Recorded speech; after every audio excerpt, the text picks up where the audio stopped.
Welcome to ચેતુસ kitchen. તો આજે આપણે બનાવીશું કોઈ પણ વ્રત કે ઉપવાસ માટે આપણે થેપલા બનાવશું। તો એના માટે આપણે અહીંયા 2 વાટકી જેટલો રાજગરાનો લોટ લીધો છે। તમારે જે પ્રમાણે બનાવો એ પ્રમાણે રાજગરાના લોટનું માપ લેવાનું છે। અહીંયા આપણે લીલા ધાણા લઈ લીધા છે।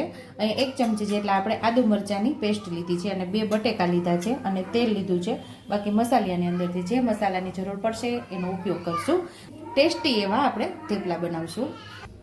એક વાસણની અંદર આપણે રાજગરાની 2 વાટકી લઈ લેશું। 2 વાટકીનો લોટ આપણે લઈ લેશું।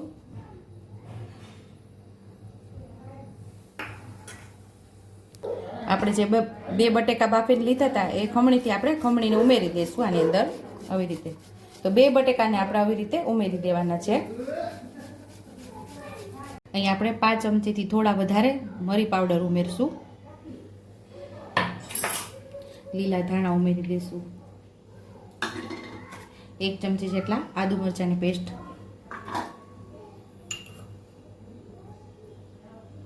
સ્વાદ મુજબ આપણે મીઠું,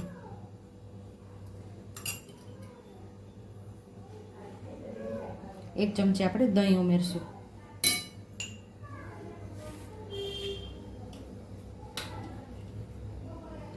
થોડું લાલ મરચું પાવડર ઉમેરશું। થોડી આપણે હળદર ઉમેરશું। થોડું ધાણા જીરું પાવડર, 1 ચમચી જેટલો આપણે તેલ ઉમેરશું। પાણીની જરૂર પડશે તો આપણે પાણીનો ઉપયોગ કરશું। આમાં જ આપણે લોટ બાંધી લેવાનો છે।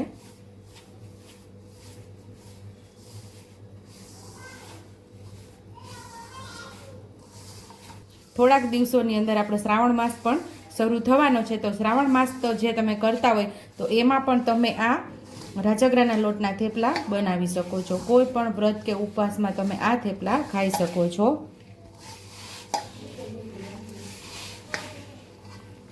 અહીંયા આપણે બિલકુલ પાણી તો ઉમેરવું જ નહીં પડે, 1-2 ચમચી જ ઉમેરવું પડશે।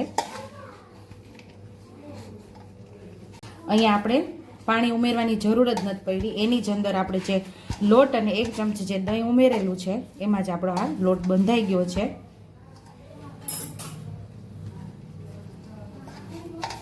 લોટને સરસ આપણે કૂણવી લેવાનો છે। અહીંયા આપણે સેજ તેલવાળો હાથ કરીને લોટને સરસ કૂણવી લીધો છે। મસ્ત એવો આપણો લોટ બંધાઈ ગયો છે। હવે આપણે આમાંથી થેપલા તૈયાર કરી લેશું। તો આપણે લૂવું લઈ લેશું અને પછી સરસ આપણે વણી લેશું। મસ્ત એવા આપણા થેપલા વણાઈ જશે। તો હવે આપણે રાજગરાના લોટના અટામણવાળું કરી લેશું।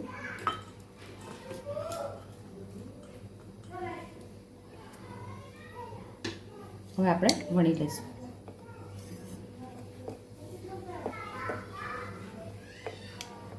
હળવાથી આપણે વણી લેવાના છે થેપલાને।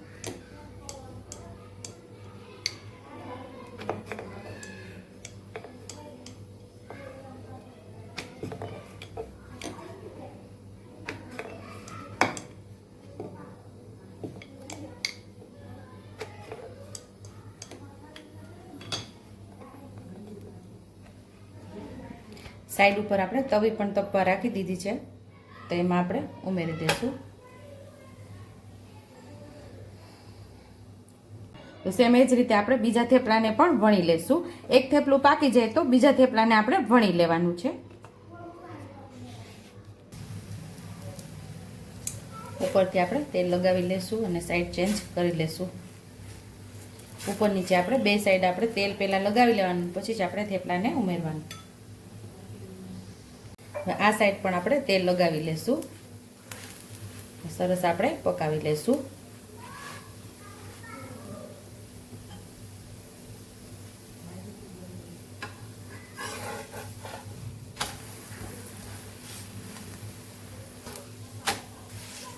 અહીં આપણું 2 સાઈડથી મસ્ત એવું થેપલું પાકી ગયું છે। તો હવે આપણે એને ડીશમાં લઈ લેશું।